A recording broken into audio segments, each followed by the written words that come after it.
I was worried if my mom talked about leaving money because they don't have a big house. Surprise. I didn't think she'd give Monica a gift before leaving. Maybe Mom wanted to show love to Monica her own way. While talking with my husband Arthur, I opened a gift from my mother-in-law meant for our daughter. I wondered what it could be. When I saw what was inside, I got really mad and threw it away. Arthur, changing nearby, was shocked to find it in the trash. "Mary, what are you doing?" "Mom got a gift for Monica," Arthur scolded, unaware. "Did you see what's inside? You'd want to throw it away too," I exclaimed. Arthur looked puzzled, then retrieved the bag from the trash to see for himself. "You must be joking." "My name's Mary, and I'm a 30-year-old stay-at-home mom. Arthur and I have been married for 3 years. I used to work, but after our daughter Monica was born last year, I quit my job. We both love our daughter dearly, and being a family of 3 brings us so much happiness. I wish this warm time could last forever. But things have changed. One concern I have is my relationship with my mother-in-law. At first, she seemed really kind. She accepted our marriage easily when we told her about it. Even though we didn't visit her often, whenever we did, she treated me well, and I thought we had a good relationship.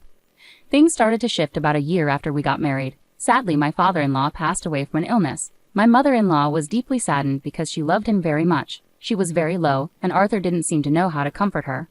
As she slowly started to feel better, which relieved both Arthur and me, she began treating me harshly. It seemed like after losing her husband, she realized her only source of affection was her son. She started being cold towards me, perhaps feeling jealous that I had taken her son away from her.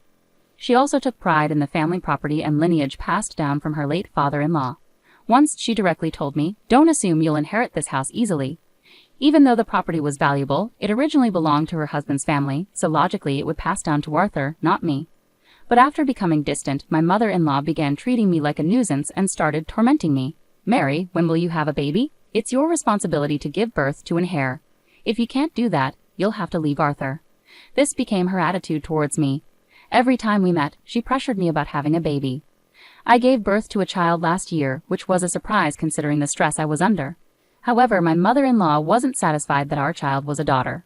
She simply said, "Well then, next year," as if it were expected. Having children in consecutive years is difficult. Also, Arthur and I hadn't even discussed having a second child yet. When I mentioned this, my mother-in-law insisted, "What are you talking about? Your duty is to give birth to a male heir, no matter how many children it takes." She keeps repeating the same things so much that it's shocking. It's like she's stuck on a loop, saying the exact same phrases over and over again. Sometimes I wonder if she's like an AI robot programmed to only say those things.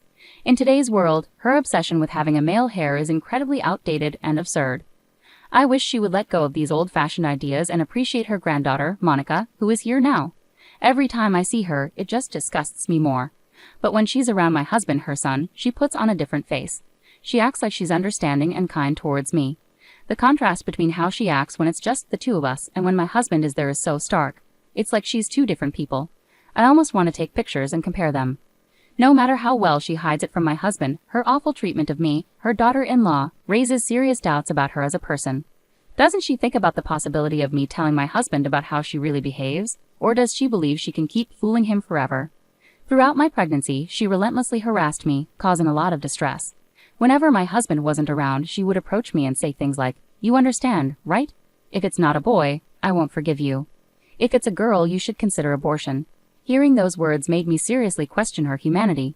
When I objected, saying it was going too far, she responded, "A girl will just get married and leave. It would be a waste of money and time."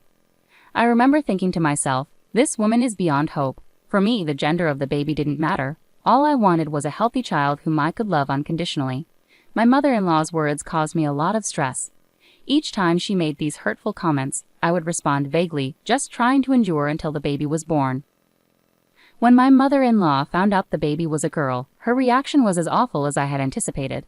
It was then that her true, unpleasant nature, usually hidden from my husband, became evident. "Why did you have a girl? I've told you countless times to have a boy." That was the first thing my mother-in-law said when she visited the hospital and saw her granddaughter. My husband, completely unaware, seemed bewildered by her comment. My mother-in-law often visited our apartment when my husband wasn't around. She used to say, "I'm here to educate you as my daughter-in-law," but it felt more like she came to torment me under the guise of giving advice. Her so-called guidance was filled with sarcastic remarks.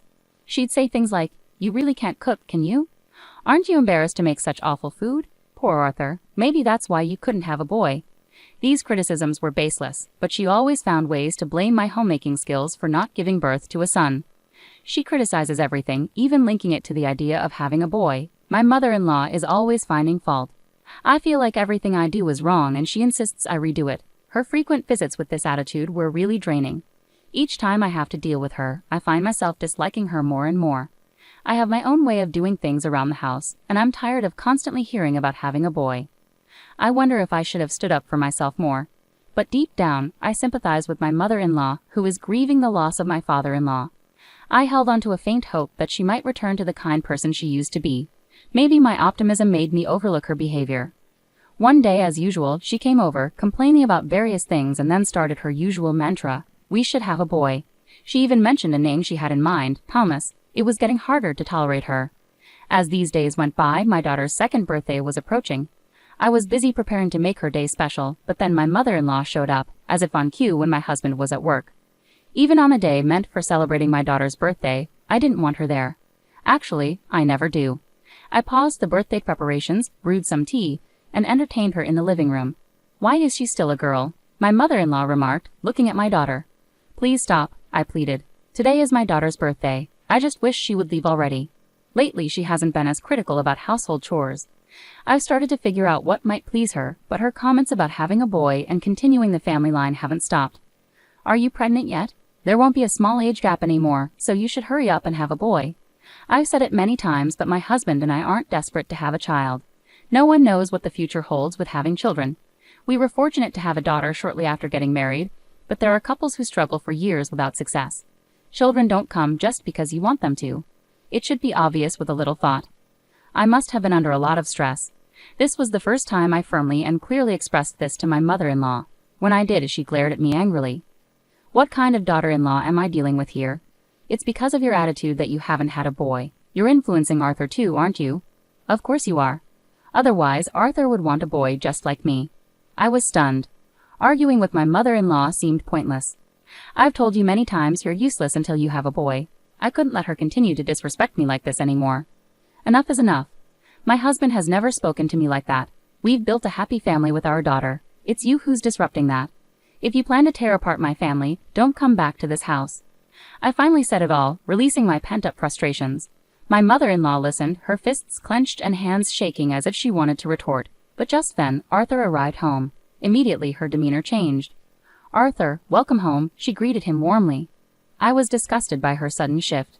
Mom, I didn't know you were here, Arthur said. Yes, but I'm leaving now, she replied curtly. No, wait, I forgot. This is for Monica's birthday, she added, handing me a paper bag. Huh, was all she said before leaving with a smile. Arthur and I were left bewildered. Was Mom all right? He asked. We were on the verge of a fight, but then you came back. I've been venting about my mother-in-law to Arthur for a while now. At his request, I recorded and played back our conversations. His reaction was, "This is terrible." Later he said to me, "If Mom does something outrageous again, let me know." He's been supportive of me, and that brings us to today. I recorded my interaction with my mother-in-law today and played it for Arthur. Well, you two really had a disagreement. You might be in trouble if she brings up inheritance issues, especially since they don't even have a big house. But I didn't expect her to give Monica a birthday gift when she left. Maybe Mom is trying to show affection for Monica in her own way. While chatting with Arthur, I opened the present from my mother-in-law meant for our daughter. I was curious to see what she had given us. With a little excitement, I checked the contents of the gift, but I was instantly filled with anger when I saw what was inside the box. What on earth is this? I exclaimed in frustration and threw the gift into the trash. Arthur, who was changing clothes in the room, was surprised to see the gift in the trash. Mary, what are you doing? Mom went out of her way to buy a gift for Monica. That's too much, he scolded me, unaware of what had happened. I knew Arthur would understand once I explained. Did you see what's inside? You'd want to throw away this kind of gift too. It's unbelievable, I told him, frustrated. Arthur looked puzzled, then retrieved the paper bag from the trash and looked inside. You're kidding, right? He said in disbelief. The gift from my mother-in-law was beyond belief. One item was a stack of adoption papers, suggesting she wanted us to give up our daughter. The other was a virility drug, seemingly pushing us to try harder to have a boy. Even Arthur was shaken by her audacious actions. This is too much, he muttered quietly, pocketing the car keys and heading for the door. I followed Arthur, holding our daughter tightly. We drove straight to his parents' house, seething with anger. Neither of us spoke during the drive, but we shared the same intense emotions. Soon we arrived at his parents' house. Arthur opened the door without bothering to ring the bell and walked in. I followed him inside. In the living room, my mother-in-law was casually sipping tea. "Oh, you're here. Weren't you celebrating Monica's birthday?"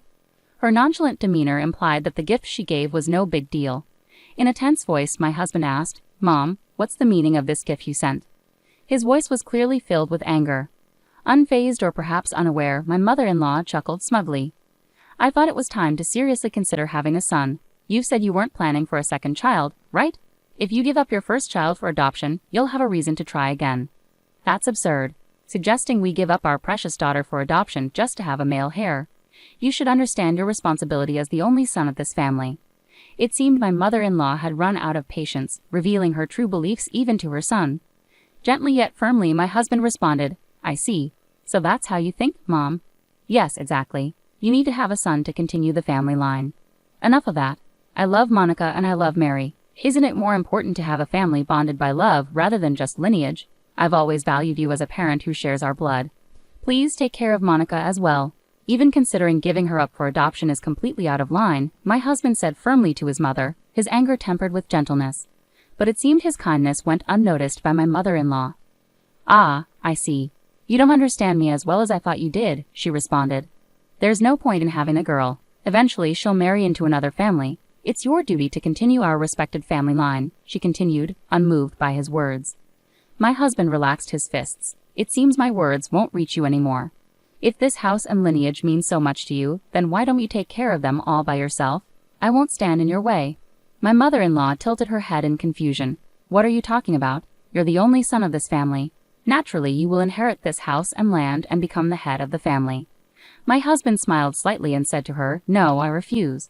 I'm cutting ties with you and becoming part of Mary's family." "What?" My mother-in-law was taken aback by my husband's unexpected declaration of adoption. That's unacceptable. You have to inherit this house and have a son," she protested. "I'm tired of all of that. I can't forgive you anymore. You've crossed a line. You've gone too far," he replied firmly. "Reflect on your actions alone." "Arthur, wait." My mother-in-law bowed her head and tried to cling to my husband's leg. He gently shook off her hand, and we left her house together. Later, we explained everything to my parents, and my husband officially became an adopted son of my family. From that point on, my mother-in-law was no longer a part of our lives. According to what my husband heard through a relative, my mother-in-law was bedridden due to the shock of being abandoned by her only son. Despite this, I feel no pity or sympathy for her. She brought so much turmoil into our lives with her selfish actions. Afterward, my husband, our daughter, and I moved into a newly purchased home. Part of the reason was to avoid any further intrusion from my mother-in-law, but also because it felt like the right time for us to have our own place. Now the three of us live happily together in our beautiful new home. I'm grateful that my husband prioritized our family. Whatever challenges the future may bring, I know we'll face them together and continue to enjoy our daily lives.